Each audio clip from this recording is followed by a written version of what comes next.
Hindi siya malabnaw, ayan o.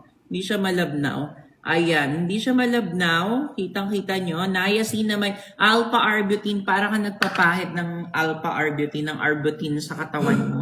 Tapos hintay mo siya 20 to 30 minutes habang nagsa-cellphone or habang nagkakape sa labas.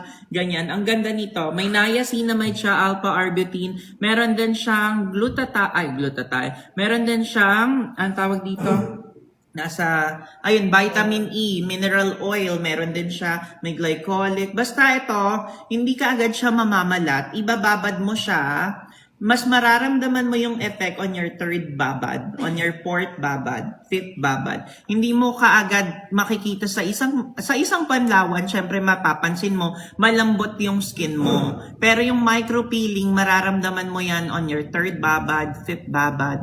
Basta pag ginamit mo to, tapos feel mo one day, parang naglilibag yung balat mo, nagtutuklap siya ng micropeeling.